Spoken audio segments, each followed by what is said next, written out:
इन digital electronics. ये क्या है, ये के मैप बोलते हैं इसको, और इसका शॉर्ट फॉर्म में होता है के मैप और इसको फुल फॉर्म होता है के कर्नफ मैप। तो इसको हम लोग यूज़ किस लिए करते हैं, जो हमारा बुलियन एक्सप्रेशन होता है और बुलियन अलजेब्रा होता है, उसको हम लोग क्या करते हैं, सिंप्लीफाई करते हैं। तो सिंप्लीफाई करने का दो मेथड है, एक मैथमेटिकल मेथड है और एक ग्राफिकल मेथड है। जो ग्राफिकल मेथड है उसको हम लोग के मैप बोलते हैं, और एक ग्राफ में और एक स्क्वायर में हम लोग यूज़ करते हैं तो इसको बोलते हैं के मैप और कर्नफ मैप। तो उसमें क्या होता है, वेरिएबल्स होता है, वेरिएबल्स। तो के मैप में कितना वेरिएबल्स होता है, एक 2 वेरिएबल का के मैप होता है और एक 3 वेरिएबल होता है और एक 4 वेरिएबल होता है। हम लोग क्या करेंगे, हम लोग स्टार्ट करेंगे 4 वेरिएबल के मैप से। अभी क्या करेंगे, के मैप में हमारा सेल होता है, सेल। तो एक 2 वेरिएबल का के मैप होता है, 2 वेरिएबल का के मैप में कितना सेल बनेगा, तो उसका एक फार्मूला है 2 to the power n। 2 to the power n मतलब मान लो n का नंबर है 2, तो 2 टू द पावर n मतलब 2 to the power 2 equal to 4। तो सेल बनेगा 4 सेल बनेगा। अगर 2 टू द पावर 3 हो गया तो ये बनेगा 8 सेल, और 2 टू द पावर 4 हो गया तो ये हो गया 16 सेल। सो एक के मैप में 2 टू द पावर 4, मान लो एक 4 वेरिएबल का के मैप, 4 वेरिएबल का के मैप, तो उसमें क्या होता है, एक 16 सेल बनेगा। तो 16 सेल कैसे बनेगा, ये हम लोग को एक बनाना पड़ेगा ग्राफिकल मेथड। ये हो गया 1 2 3 4, देन ये चारों सेल बन गया। ये होगा 0 1 0 1 3 2, देन 4, देन 5 7 6, देन 8 9 11 10 12 13 15 और 14। इसमें डिफरेंस है, एक डिफरेंस क्या होता है, पहले 0 आ गया, देन 1 आ गया, देन 3 आया। 3 किस लिए आया, क्योंकि ये जो के मैप का एक रूल होता है, ये जो के मैप होता है ये ग्रे कोड फॉलो होता है, ग्रे कोड।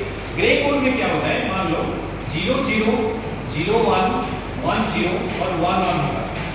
देन ये हम लोग क्या करेंगे, इसको लिखेंगे 0 0 0 1, देन 1 1, देन 1 0। ये होगा 0 0 0 1 1 1, देन 1 0। तो अभी इसको हम लोग लिखेंगे, एक वेरिएबल होगा ए बी और सी डी। ये 4 वेरिएबल हो गया, एक हो गया ए बी और एक हो गया सी डी। ए बी जो होता है इसको रिप्रेजेंट करेगा और सी डी होता है इसको रिप्रेजेंट करेगा। ये वाला जो लाइन है इसको सी डी रिप्रेजेंट करेगा और ये वाले को ए बी रिप्रेजेंट करेगा। रूल के हिसाब से हम लोग का पहले क्या आना चाहिए, 0 0, देन 0 1, देन 1 0 आना चाहिए, क्योंकि अभी 1 1 आता है। क्योंकि 1 1 क्यों आता है, क्योंकि ये ग्रे कोड फॉलो होता है। ग्रे कोड क्या होता है, 0 प्लस 0 क्या होता है, 0 होता है, देन 0 प्लस 1 क्या होता है, 0 प्लस 0। ग्रे कोड में क्या करते हैं, ग्रे कोड में इसको बोलते हैं हम लोग एमएसबी। ये जो लाइन होता है इसको बोलते हैं एमएसबी और इसको बोलते हैं एलएसबी। तो ग्रे कोड में हमेशा एमएसबी सेम रहता है। ये हो गया ना, ये हम लोग का हो गया एमएसबी, ये सेम रहेगा। तो ये देखो सेम हो गया। देन 0 प्लस 0 आ गया 0, 0 प्लस 1 1, 1 प्लस 0 1, देन 1 1 हो गया 1 0।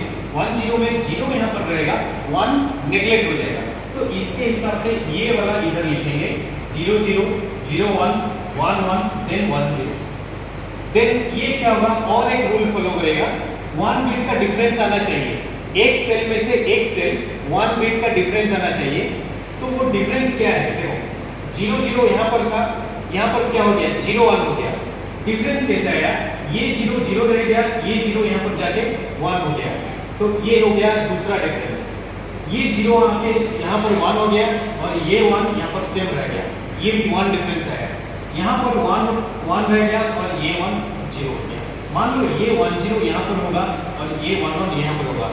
ये दोनों में से देखो 1 बिट का डिफरेंस नहीं आ रहा है, क्योंकि 0 वहाँ पर 1 हो रहा है, ये 1 यहाँ पर 0 हो जा रहा है। तो ये गलत है। तो इसलिए हम लोग क्या करेंगे, इसको 1 बिट का डिफरेंस बोलते हैं। सो इसी 1 बिट का डिफरेंस के लिए जो यहाँ पर चेंज होता है, यहाँ पर जो चेंज हो गया 1 1 यहाँ पर आ गया और 1 0 यहाँ पर आ गया, तो इसके हिसाब से नंबर भी पलट जाएगा। रूल के हिसाब से नंबर 2 यहाँ आना चाहिए था और 1 1 यहाँ आना चाहिए था। तो ये जब इधर आ गया, 1 1 इधर आ गया, 1 0 उधर चला गया, तो इसके हिसाब से 2 इधर जाएगा और 3 इधर आएगा। तो 6 इधर जाएगा, 7 इधर आएगा, 15 इधर आएगा, 14 इधर जाएगा, देन 10 उधर जाएगा, 11 इधर आएगा। तो इसके हिसाब से हम लोग चेंज करते हैं। वो फॉर्मूला क्या है? Grey code. इस ग्रे कोड बोलते हैं और इसको बोलते हैं 1 bit changes of difference. 1 bit का चेंज आना चाहिए। देन हम लोग क्या करेंगे, इसका ग्रुपिंग बनाएंगे। के मैप में ग्रुप होता है, कैसे ग्रुप बनाएंगे उसका भी एक रूल होता है। मान लो 4 वेरिएबल का के मैप है, 4 वेरिएबल का के मैप मीनिंग 16 सेल, तो इसमें मैक्सिमम कितना ग्रुप बनेगा? 16 कॉम्बिनेशन में एक ग्रुप बनेगा। 16 कॉम्बिनेशन मतलब ये सारा सेल फिलअप होना चाहिए, तो तब जाके 16 सेल का एक ग्रुप बनेगा। नहीं तो 8 कॉम्बिनेशन में एक ग्रुप बनेगा, 8 कॉम्बिनेशन, नहीं तो 4 कॉम्बिनेशन में एक ग्रुप बनेगा, 4 के बाद 2 कॉम्बिनेशन में एक ग्रुप बनेगा। ये जो दो कॉम्बिनेशन में एक ग्रुप बनेगा, तो हम लोग को क्या पता चला? एक ग्रुपिंग बनाना पड़ेगा एक 4 वेरिएबल के मैप में। तो 16 कॉम्बिनेशन में एक ग्रुप, नहीं तो 8 कॉम्बिनेशन में एक ग्रुप, नहीं तो 4 कॉम्बिनेशन में एक ग्रुप, नहीं तो 2 कॉम्बिनेशन में एक ग्रुप। अगर 16 बन चुका है तो 8 में नहीं जाएंगे, और 8 बन चुका है तो 4 में नहीं जाएंगे, 4 बन गया तो 2 में नहीं जाएंगे। तो हमेशा हम लोग हाईएस्ट पोजीशन देखेंगे, कितना बड़ा कॉम्बिनेशन में एक ग्रुप बनता है। देन हम लोग का आएगा क्या? ग्रुपिंग। मान एक हम लोग क्वेश्चन बनाएंगे, एक क्वेश्चन यहाँ पर है, एक क्वेश्चन, ये हम लोग का 4 वेरिएबल का एक क्वेश्चन है। कैसे पता चलेगा कितना वेरिएबल का है? यहाँ पर लिखा हुआ है A * A B C D। A B C D मतलब 4 वेरिएबल। यहाँ पर 4 लेटर है तो 4 वेरिएबल बनेगा। देन इसको क्या बोलते हैं? समेशन बोलते हैं। और एक के मैप में चीज होता है, क्या होता है के मैप में? के मैप में और एक चीज होता है समेशन, और एक होता है पाई। क्वेश्चन 2 टाइप का आएगा, एक समेशन में आएगा और एक पाई में आएगा। तो समेशन का मतलब क्या होता है? सम ऑफ प्रोडक्ट, और पाई का मतलब क्या है? Product of some. समेशन में क्या, इसको क्यों हम लोग यूज करते हैं? क्योंकि लास्ट में हम लोग जब के मैप बनाएंगे, लास्ट में एक एक्सप्रेशन आएगा और एक इक्वेशन आएगा।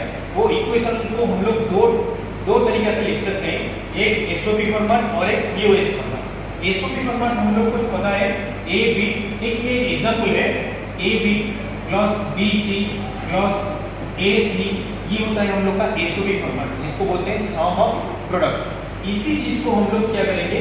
प्रोडक्ट ऑफ सम में लिखेंगे। तो कैसे लिखेंगे? इसको लिखेंगे a plus B bar, then ये प्लस की जगह में यहाँ पर डॉट हो जाएगा, देन इसको लिखेंगे b बार प्लस c बार, देन प्लस की जगह डॉट हो जाएगा, देन इसको लिखेंगे a बार प्लस c बार। तो 2 तरीका से हम लोग लिख सकते हैं। मान लो एग्जाम में दिया जाएगा a * A B C D then equal to pi whole into number दिया जाएगा, तो हम लोग को पता चलेगा कि हम लोग को क्वेश्चन बनाना है प्रोडक्ट ऑफ सम में और आंसर लिखना है प्रोडक्ट ऑफ सम में। तो इसीलिए हम लोग ये दोनों चीज यूज करते हैं, एक समेशन और एक पाई। तो अभी हम लोग का ये जो क्वेश्चन है, अभी हम लोग का क्वेश्चन है कौन सा फॉर्मेट में? सम ऑफ प्रोडक्ट फॉर्मेट में। तो लास्ट में हम लोग जब लिखेंगे, आंसर लिखेंगे, तो लिखेंगे कौन सा? ये में सम ऑफ प्रोडक्ट में लिखेंगे। तो अभी हम लोग बनाएंगे ये 4 वेरिएबल का के मैप में। अभी बनेगा 16 सेल बनेगा, ये 1 2 3 4 हो गया।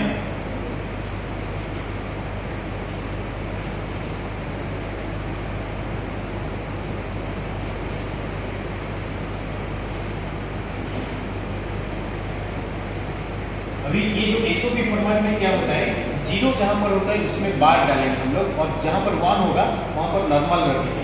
तो ये क्या हो गया? ये सीडी का साइड है, और ये क्या हो गया? एबी का साइड है। तो इसमें क्या करेंगे? इसमें लिखेंगे ए बार और बी बार। देखिए यहाँ पर लिखेंगे ए बार बी, इसमें लिखेंगे ए बी, और इसमें लिखेंगे ए बी बार। इसमें लिखेंगे सी बार डी बार, इसमें लिखेंगे सी बार डी, इसमें लिखेंगे सी डी, क्योंकि ये 1 1 होता है। मैंने अभी बोला सम ऑफ प्रोडक्ट में 0 जहाँ पर है वहाँ पर बार आएगा, और जहाँ पर 1 है वहाँ पर नॉर्मल आएगा। तो यहाँ पर देखो नॉर्मल आ चुका है। देन यहाँ पर आएगा सी डी बार। देन इसमें क्या आएगा? ये 0 सेल, ये 1 सेल, ये 3 सेल, ये 2 सेल। देन ये हो गया तुम्हारा 4 5, ये 7, ये 6, देन ये 8 9 11 10, देन 12 13 15, देन 14। अभी हम लोग क्या करेंगे? अभी ये जो समेशन एम है, समेशन m के बाद जो नंबर लिखा हुआ है वो नंबर जहाँ पर है, ये नंबर सेल का नंबर है, ये 0 यहाँ पर है तो इसमें हम लोग 1 डालेंगे, देन 1 पर 1 डालेंगे, देन 2 पर 1 डालेंगे, देन 3 पर 1 डालेंगे। वो आप किस लिए डालते हैं? क्योंकि यहाँ पर समेशन लिखा हुआ है। मान लो यहाँ पर पाई लिखा होता तो क्या करते हैं, यहाँ पर 0 डालते हैं हम लोग। समझ में आया? देन 0 1 2 3 हो गया, देन 4, देन 10, देन 11, देन 15। 0 1 2 3 4 10 11 15। अभी हम लोग का देखना पड़ेगा 16 कॉम्बिनेशन में ग्रुप बनता है क्या? 16 कॉम्बिनेशन में नहीं बनेगा, देन 8 कॉम्बिनेशन में भी नहीं बनेगा, देन 4 कॉम्बिनेशन में बनेगा क्या? 4 कॉम्बिनेशन। देखो यहाँ पर ये 4 कॉम्बिनेशन में एक ग्रुप बन चुका है, इसको हम लोग डिनोट करेंगे ग्रुप 1। देन 2 कॉम्बिनेशन में बनेगा, और तो 4 कहीं पर भी नहीं तो 2 कॉम्बिनेशन में बनाएंगे। ये 2 कॉम्बिनेशन नहीं, इसमें भी 4 हो सकता है। कैसे होगा? ये दोनों और ये दोनों मिला के एक ग्रुप, क्योंकि इसको हम लोग फोल्डिंग करेंगे तो ये दोनों तो इधर आ जाएगा, ये तो 4 एक ग्रुप बन जाएगा। तो ये और ये मिला के एक ग्रुप, जिसको हम लोग डिनोट करेंगे ग्रुप 2। देन बच्चों का है क्या? ये एक ग्रुप 3, देन ये एक हो गया हम लोग का ग्रुप 4। पहला ग्रुप 1 का आंसर क्या बनेगा? ये भी बहुत इंपॉर्टेंट चीज है, आंसर कैसे निकालेंगे। तो पहला ग्रुप क्या है? ये जो बड़ा वाला है ये ग्रुप है, तो ये लाइन को देखना पड़ेगा, ये लाइन में कॉमन पॉइंट क्या है? कॉमन पॉइंट क्या है? ए बार बी बार, तो यहाँ पर लिख दो ए बार और बी बार। देन ये चारों में से, क्योंकि ये जो लाइन है ये कौन सा लाइन को कवर कर रहा है? इस लाइन को कवर कर रहा है और ये चारों लाइन को कवर कर रहा है। तो हम लोग को देखना पड़ेगा ये लाइन में कौन सा चीज कॉमन है और ये चारों में कौन सा चीज कॉमन है। ये तो चारों में कोई भी कॉमन नहीं है। क्यों कॉमन नहीं है? क्योंकि सी बार डी बार यहाँ पर चेंज हो गया, सी बार डी यहाँ पर चेंज हो गया, सी डी यहाँ पर चेंज हो गया, तो कॉमन नहीं है। ये लाइन में ये सीधा में एक ही चीज है ए बार बी बार, इसलिए ए बार बी बार कॉमन है और ए बार बी बार ग्रुप 1 का आंसर बनेगा। देन अभी ग्रुप 2 किसको बोलते हैं? इसको और इसको। ये कौन सा लाइन को कवर कर रहा है? ये वाला लाइन और ये 2 लाइन। तो ये दोनों लाइन में कॉमन पॉइंट क्या है? बी बार है कॉमन, क्योंकि बी बार चेंज नहीं हो रहा है। जो चेंज नहीं हो रहा है वही होगा हमारा कॉमन पॉइंट, वही होगा हमारा आंसर। तो यहाँ पर पहले लिख दो बी बार। देन ये दोनों लाइन में कॉमन पॉइंट क्या है? सी, क्योंकि सी यहाँ पर चेंज नहीं हो रहा है, तो इसको लिखेंगे बी बार सी। देन ये ग्रुप 3 में क्या होगा? ग्रुप 3 ये लाइन को कवर कर रहा है और ये दोनों लाइन को कवर कर रहा है।